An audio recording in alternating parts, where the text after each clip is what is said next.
नमस्ते और typical monk पर वापस स्वागत है। आज जानेंगे कि एक हरी पत्ती अपना खाना खुद कैसे बनाती है। वो पिगमेंट्स जो सनलाइट पकड़ते हैं, वो लाइट रिएक्शन जो उसकी एनर्जी जमा करती है, और वो काल्विन साइकिल जो हवा से शुगर बना देती है। और इसे हम नींद के अंदाज में ट्रेस भी करेंगे। एक बार में एक बात। आज का रास्ता ये रहा। 5 पड़ाव।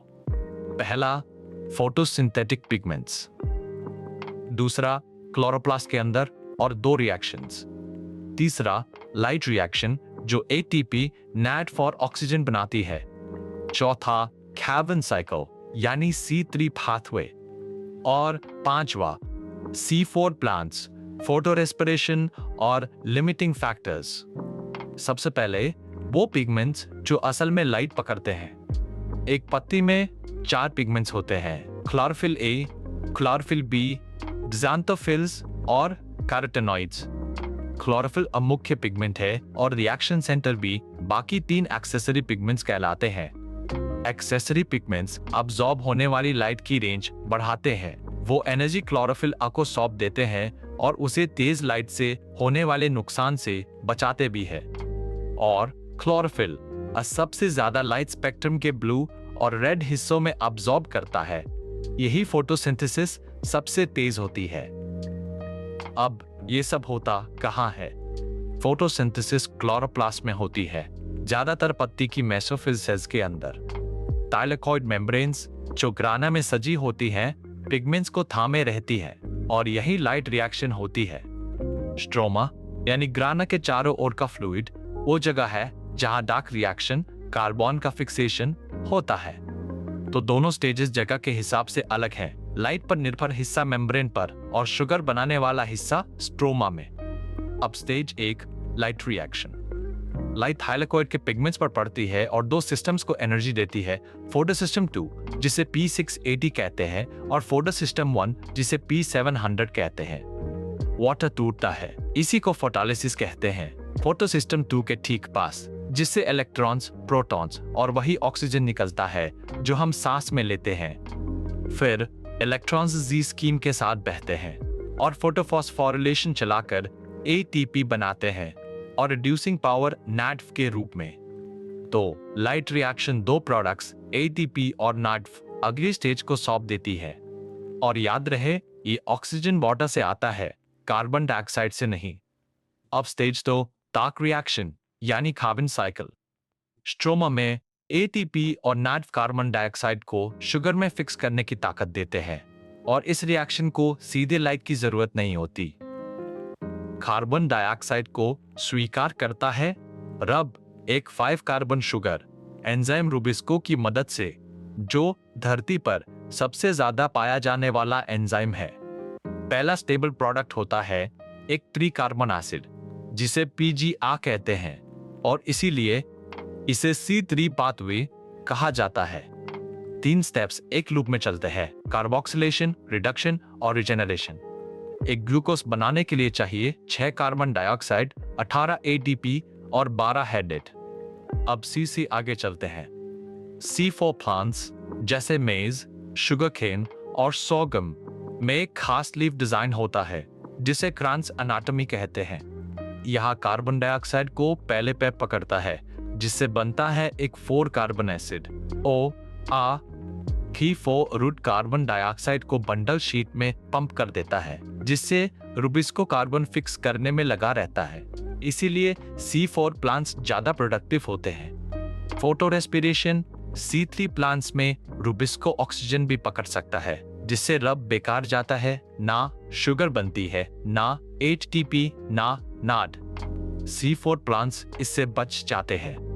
और लिमिटिंग फैक्टर्स, ब्लैकमैन के लॉ के मुताबिक रेट उसी फैक्टर से तय होती है जो सबसे कम मात्रा में हो, आमतौर पर लाइट, कार्बन डाइऑक्साइड, टेम्परेचर या वाटर। अब हाई यील्ड पॉइंटर्स, वो फैक्ट्स जिन्हें नीट सवाल बना देता है।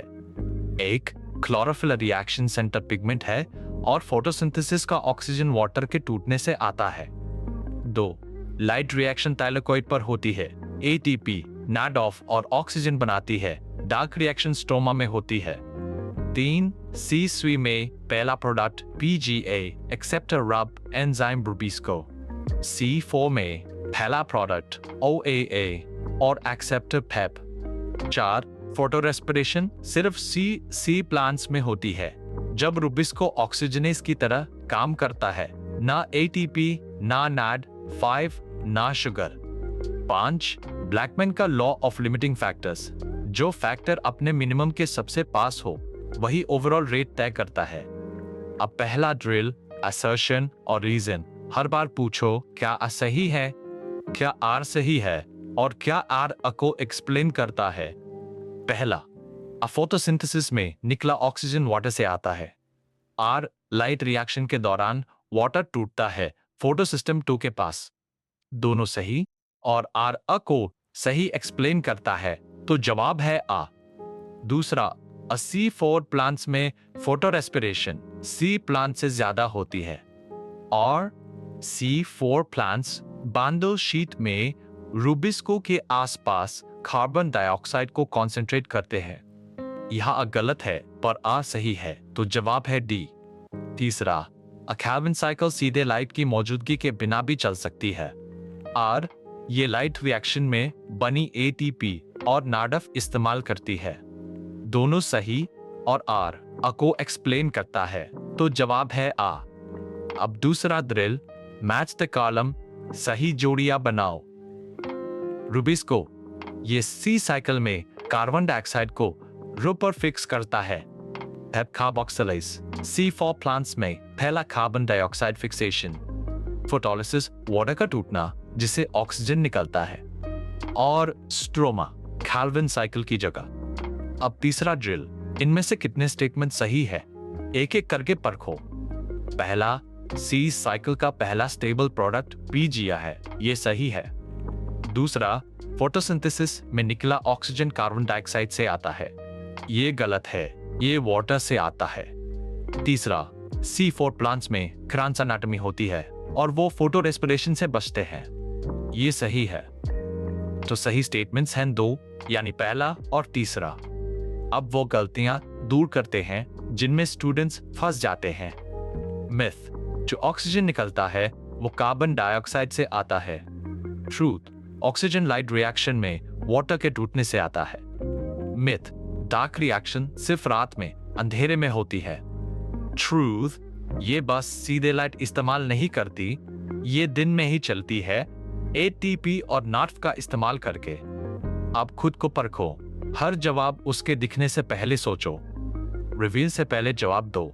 असली नीट रिकॉल इसी तरह बनती है।